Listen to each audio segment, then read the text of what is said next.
Verse 16, I say then, walk in the Spirit, and you shall not fulfill the lust of the flesh.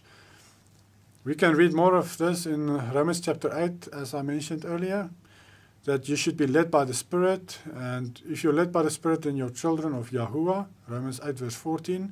And he explains there that your carnal man cannot obey the spiritual laws. It's impossible. And that the Spirit must lead you daily, and you fulfill the law by leading of the Spirit. Verse 4. But if you bite and devour one another, beware lest you be consumed by one another. He's talking here about their works. And the law is about works. You must obey the law. You must live it out daily through the leading of the Spirit. And he says that in their lives you can see that they devour each other. They shout, scream, fight, which proves that they do not obey the law, because the purpose of the law is love. And if they were obedient to the law of what is written there, then they will love one another. They will comfort one another, pray for one another. And so their works prove that they don't obey the Father's instructions.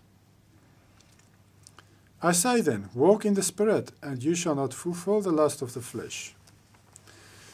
For the flesh lusts against the Spirit, and the Spirit against the flesh, and these are contrary to one another, so that you do not do the things that you wish. You see there that the flesh is against the Spirit, your carnal man. And that's why you need to choose daily which one is going to lead you. Both cannot lead you. One of them must lead you. And your daily choices determine where you spend eternity. So you have to make the right choices. That's what it means to take up your cross, to take up your stake, and follow in Yahushua's footsteps. It means you crucify, you impale your flesh, your carnal man, daily.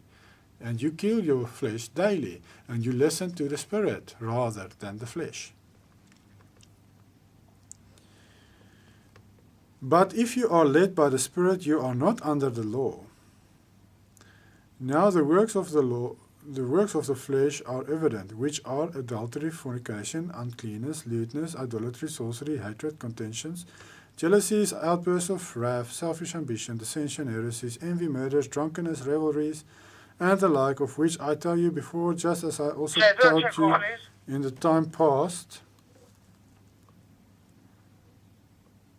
that those who practice such things will not inherit the kingdom of Yahuwah.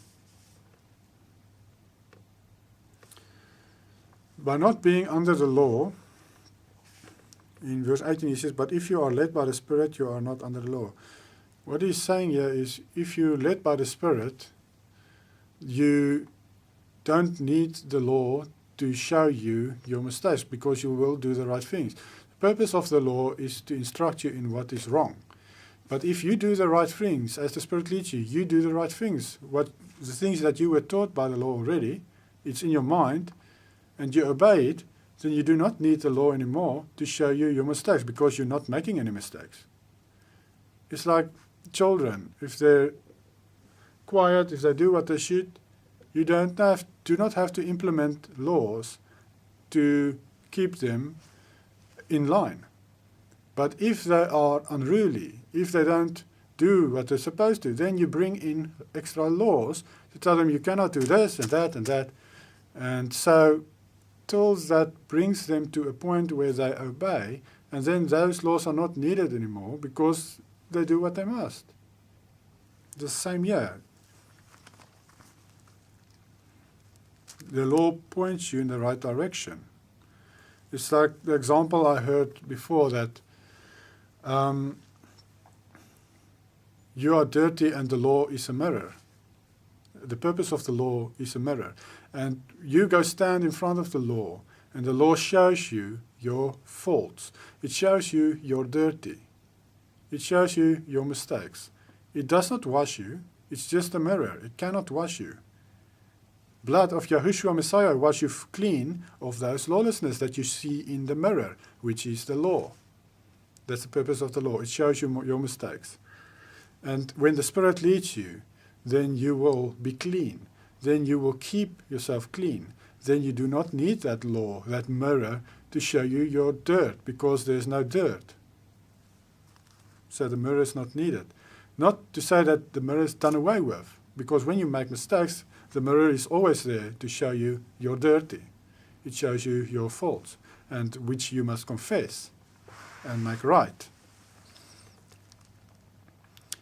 And then from verse 19 to 21, he explains stuff which the law shows. When you look at the mirror and the dirt that is in you or on you, when you look at the law as the mirror, these are some of the things that is dirt that the law will show in your own life.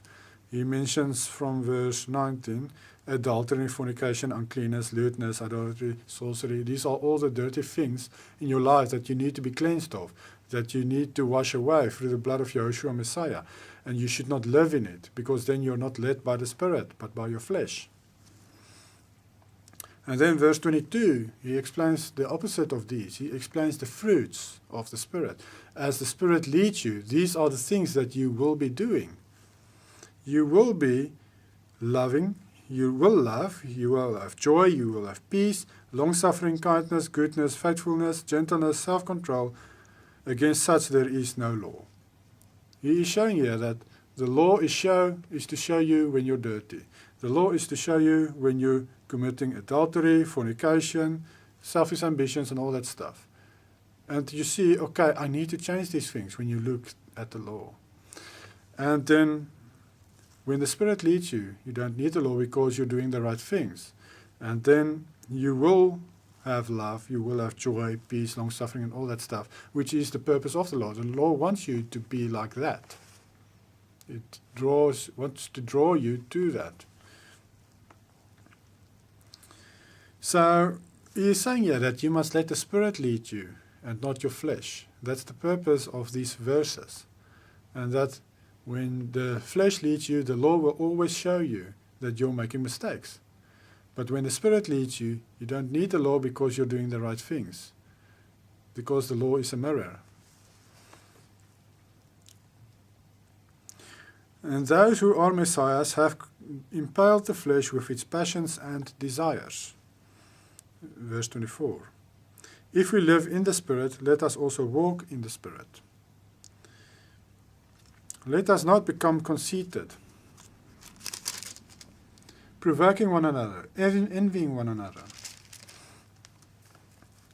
It says here, don't be fooled, people. It says here, when you're led by the Spirit, then you must live as the Spirit leads you. He says, if we live in the Spirit, let us walk in the Spirit. Our works, daily works, will prove if we have the law in our hearts or not. And we must love people around us, be joyous, and all these other fruits of the Spirit.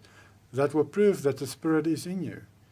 And the set-apart Spirit is helping you to obey the commandments. You see, the Spirit does not do away with the law.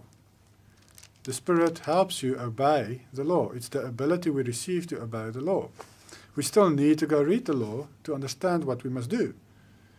Like we read in Acts chapter 15, where the disciples tells Paul and everyone that when they go out to these Gentiles, tell them these certain things that they should leave immediately.